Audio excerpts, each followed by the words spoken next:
it is time for another G.I. Joe toy review.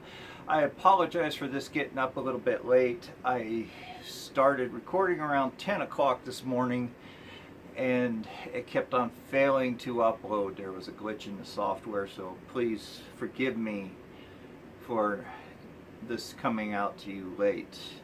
More than likely you'll see it around 6 or 7 o'clock. Sorry, I really am. It stinks. So today we're going to be looking at my one and only fan club action figure. That is the 2008 Air Tight version 2. I already reviewed Air Tight version 1. Excellent action figure, something that you can customize without any problem to look like customize him into a pilot.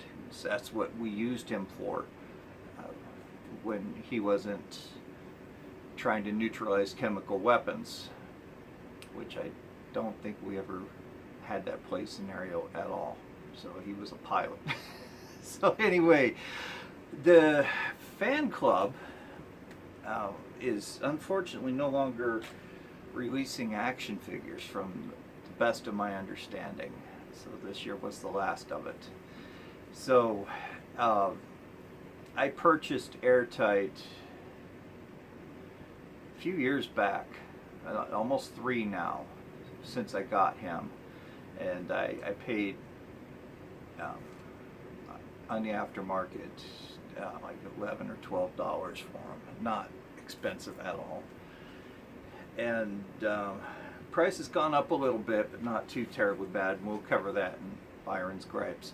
So in 2008, Air Tight was released as a part of the 24th series, wave 4 of the 24th series. Apparently it was a little bit late because it was quoted as being long awaited on yojo.com. It sold as a Collectors Club exclusive, but it was also part of the direct-to-consumers line. And I will show you some card art that differentiates between being bought off the pegs and being a part of the direct-to-consumer line. It doesn't mean the action figure is cheaply made. They're not. It's something totally different. There's things that they couldn't get out, or whatever reasoning behind it was. So with all that being said, let's go ahead and take a look at this action figure. So as aforementioned, 1985 brought us, I would say, the original Eco Warrior. Brought us Air Tight version 1. He was the chemical detection officer and elimination. And he was the only run, the 85 was the only run in the vintage line for this guy. And that is a shame. He is a great action figure. They really could have boosted him more in the Eco Warriors line, but they didn't. For what reason, I know not. He's a great figure to bring back. Hasbro did just that 23 years later, but they did it. He was released in 2008, as aforementioned, as a part of the Collectors Club series. Came with this very unique card. I had done an unboxing of him with my first cut, but like I said, it failed, so sorry. We couldn't go through that together with this one. As you can see, the card art is quite different. Let's just keep it back there. You know, the background is different, the explosion background, the artwork, everything is just completely different. Even the font on the lettering is different, but that does not make it a cheap figure or a knockoff. So when I had first seen these, that's what I thought they were. was knockoffs. And like, what the heck is going on? Who's trying to rip off G.I. Joe? Because they were being sold so cheaply. I have a direct-to-consumer scrap iron I paid $5 for, and I have two snow serpents that I paid $5 each for. And I was thinking, why are these being sold so cheap? And it just didn't dawn on me, because I didn't know about the Collectors Club until I purchased him. Believe it or not, I did not know about it, because I was just starting to get back into G.I. Joe. So let's go ahead and take a look at his accessories. He came with a fair amount, actually. Oh, try to get the pistol out of there. Okay, his first accessory is his vest. In order to remove it, you have to stretch it up over the mask, and it's just difficult to do, so I'm leaving it on him. His head does not come off.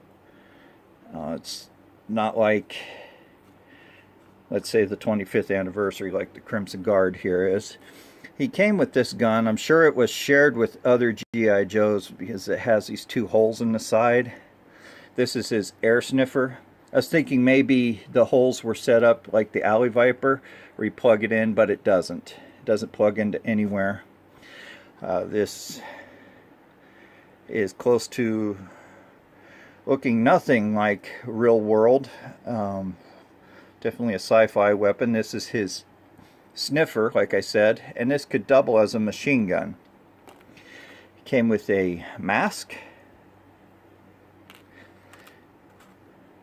a regulator for his air supply, very nicely sculpted. You can see the ribbing on the tubes there, and these are dials. And they finally gave my man a real weapon, and I throw it on the floor and lose it. Gave him a pistol. It's about bloody time. So as a kid, we used his air sniffer as a gun. So I'm not going to go over the articulation in exact detail, but I will briefly mention it because it is different from standard articulation. You know, the elbows bend backwards. The knee joints are the same. He doesn't have articulation in the ankles, and his hands do rotate around 360 degrees. I do wish that we had articulation like these on these action figures when we were kids. How cool would that have been? But we would have a bunch of action figures on the aftermarket with missing heads and hands. Guarantee that. So he has his yellow chemical suit, which I think is rubberized because he is wearing these rubber chemical boots which protect him from corrosive chemicals. The suit is completely quote-unquote airtight. He has that green holster on his leg, green knee pads, green boots with black rubber soles. He has a neat tactical holster on his right leg for his knife, which is sculpted on, wearing green rubber gloves. Just look at the detail on that chest piece. That is really nice. Now you could customize this one to look like this one. And he also has a green belt that wraps all the way around with a shiny silver buckle. Wearing a gas mask. His helmet is fixed onto his head, unfortunately. It is a standard Kevlar helmet. Guess what? He's an O-ring figure. Pretty cool. All the direct-to-consumer are O-ring. They don't have that stupid ab crunch feature that I don't like. Yeah, it spares broken O-rings, but also makes it harder to work on. So, taking a look at his file card, you see here all the Joes that were available in 08 for the fan club. Let me move the camera back a bit. So we have Stewart, Outback, Selkirk, Lieutenant Falcon, Airtight, Munitia. was her name. Apologize for that. Cobra Officer and the Night Viper. Pretty cool, huh? Alrighty, so his file card reads codename Airtight, Chemical Officer. But he's an E4, a specialist. Why do they call him officer? I can never understand that. File name is Schnur Kurt. They had to give him the geekiest sounding name. I apologize, that is a real name. I don't mean any offense, they just fit a geeky sounding name to a scientist. And that's just not right. Because scientists are not geeks by any means. His serial number is 30742KS83. Grade is E4. He is an enlisted man. His primary military specialty has hazardous substance control. Secondary military specialty, ordnance, which makes sense because he does work with chemical weapons. Birthplace, New Haven, Connecticut. And most G.I. Joe characters are from the New England area. So, middle paragraph reads, the G.I. Joe team has to be ready for any kind of attack from Cobra's forces, including dangerous substances created by the fiendish Dr. Mindbender. That's where Airtight comes in. He's a trained expert in chemical weapons and knows how to detect, identify, neutralize, and contain them. Yeah, I'm sure he knows about a little bit of pharmacology too. Well, atropine goes a long way. He keeps the team prepped for any eventuality, especially since Cobra is evil enough to attack with every nasty method at its disposal. When a toxic gas has been unleashed, it takes a courageous and cool-headed person to walk in and neutralize it. Even when he's suited up for a level 4 MOP, missions operated protective posture, hazmat gear, MOP gear, firefighters wear this stuff too. The gear is made out of an impermeable charcoal saturated polyurethane foam. Airtight is the guy for the job. When Cobra comes at the G.I. Joe team with their worst, he's there to save the day. Yeah, if he was so blasted important, why did they wait until 2008 to come out with another one? Bottom paragraph is in a quote, dealing with a dangerous toxin is only part of the mission.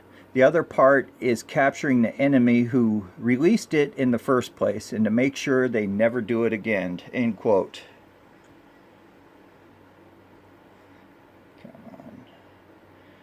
Trying to get it to pause. It's not wanting to work for me. Alright, so Airtight is a pretty important member of the G.I. Joe team. He not only fights Cobra, but he also keeps the Joes alive in the event of a chemical attack or even a chemical spill on their base. He's there to mop it up. Now, the U.S. military, especially during Desert Storm, wore chemical suits. They were charcoal lined, they were made of fabric. It was only to protect them against a gas attack. I had spoken with a veteran of Desert Storm, and he said that they had to live in those things. And he said they get very hot and nasty, and after 7 days they have to change them, not because they stink, because charcoal neutralizes odor, but because when it gets wet they're useless. So all the sweating that they're doing is just rendering that suit useless. So after 7 days they had to throw it out and get a new one.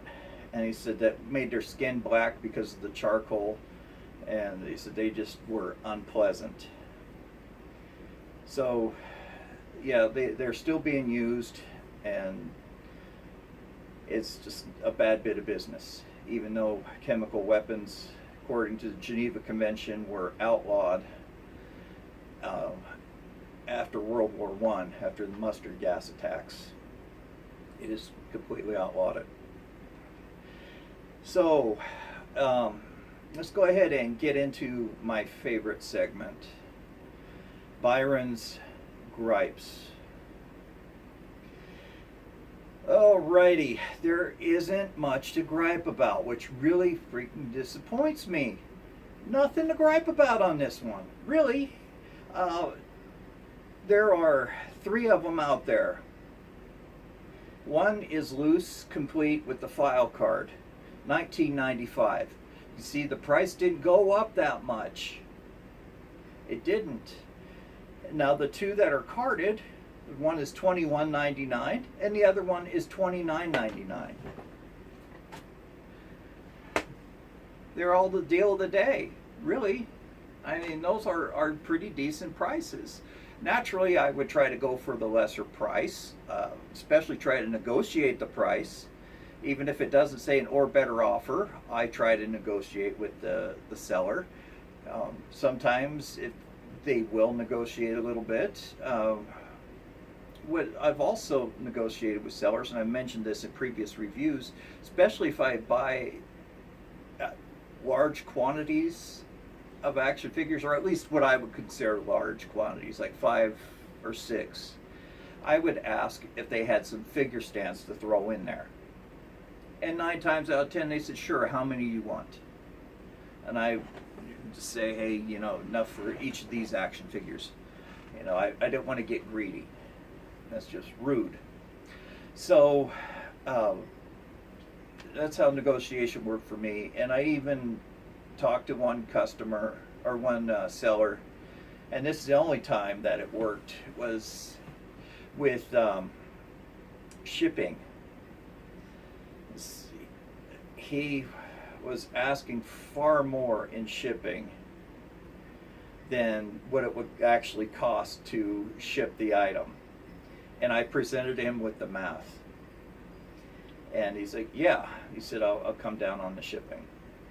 So I presented hard evidence, and you know, what did I do? I called the post office and said, okay, just a standard brown box carrying this weight, shipping from this address to this address, what would it be?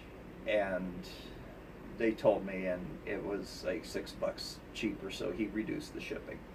So things like that, you know, it helps in a way to really do your homework on these things.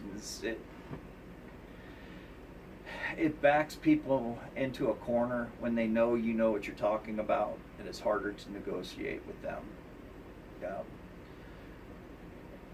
So, yeah, a lot of times I give the asking price because I think it's fair, and they are providing a service. And especially if it's somebody I've done business with in the past, I'll pay their asking price. But that's also time to negotiate, which I haven't done with them in a while. Like I said, just figure stands I've talked to. But as far as reducing prices, saying, hey, you know, I've been your loyal customer for 2 years now. You know, could you cut me a break? You know, I don't want to come off sound like a schmuck, you know, trying to take advantage of them, because they are making a living off of eBay. So anyway, yeah, negotiation is an important key. Sometimes it's even cheaper to win in an auction. That's how I got my 2005 Snake Eyes. I won them in an auction a lot cheaper than the asking price. And those of us who have been collecting for a while now and who have been shopping know just how insanely expensive Snake Eyes is. And he was somewhat rare during that time. He was what in collector speak was short packed, where they come in a case. Let's say there's 70 action figures, and out of that 70, maybe 2 or 3 Snake Eyes was in there because he was an insanely popular character. So Hasbro took an advantage of that and made him scarce. So the kids are going to the store, heart set on buying a G.I. Joe. Smart marketing tip. Heart set on buying a G.I. Joe, and they're wanting to get Snake Eyes. They don't see him, but they don't want to leave empty-handed, so they settle for second best. Very smart. I didn't learn about short packing until I was working for Target, just picking up a few shifts for some extra Christmas money, and I was in charge of the toy department. I love that. And this is when the first Transformers movie came out, so Bumblebee, everybody wanted Bumblebee. They had to have Bumblebee. And I can't tell you how many cases of Transformers I opened to find Bumblebee. And I was allowed to do it. They said, yes, get the customer what they want. So I remember one night I had to have been a dozen cases of Transformers. And when customers see boxes opening, they're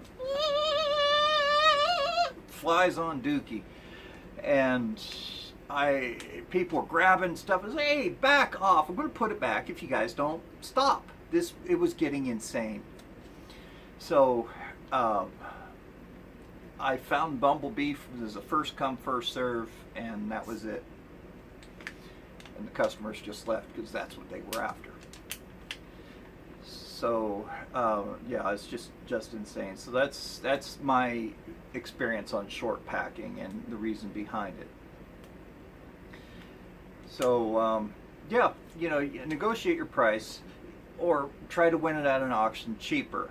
And there are times where I've backed out of an auction because I was wanting to see if I could get something cheaper but willing to pay a fixed price, and then the auction started getting a little bit too close or exact. I backed out. I bowed out, let the other person win, and took it at the fixed price. So be smart about purchasing. You don't want to blow your whole budget on just one action figure, unless that's what your budget is for, just that specific action figure. And I had done a video on building a vehicle on budget, and it helps to buy it mostly complete, and you have to factor in the cost of shipping as well when you're building it. So do a little bit of research. It helps. It really does, and that's mostly why I do the Byron's Gripe segment, with everything here on my notepad, my notes from yojo.com and eBay, so you know pretty much what to look for. And if you want to go out and purchase it that day of the review, you know what's there. So I did that because I was really confused what was a good price for an action figure. Is it too much? Is it too little? Is it a great deal? Is it a horrible deal? These questions I was just hammering HCC with.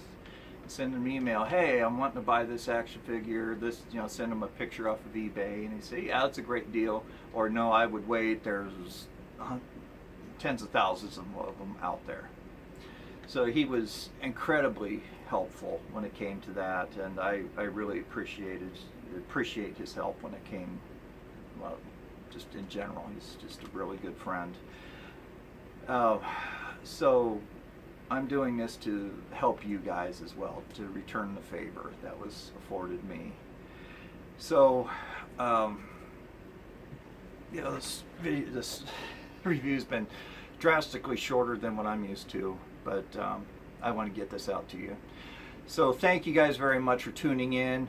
Don't forget, when I reach 250 subscribers, I will be holding a giveaway, either an action figure or a small vehicle. So I promise you it will be an excellent choice. Also check me out on Twitter, follow me on Twitter, and also check me out on Ko-fi if you would like to contribute to the channel and be mentioned in the credits as well. As a channel supporter, I would really appreciate those contributions. It goes right back into the channel and turn into your pocket as far as giveaways go. And also share this video. The more views I get, the closer I get to revenue, ad revenue, which in turn will go right back into the channel. I don't want to get rich off of this. I just want to be able to sustain the channel and keep you guys in action figures. You know, meaning giveaways. Believe me, I'm not trying to buy your subscriptions. I feel like I have to earn those, and 241 people have found me worthy, and that is fantastic. It's very humbling. But, you know, I just wish I could thank you all personally and shake your hand, but that's just not possible right now. Hopefully someday I can meet you all. So anyway, this has been Joe Motion Videos 82 signing off. Remember to be kind to everybody, be kind to animals. We'll talk to you later. Bye-bye.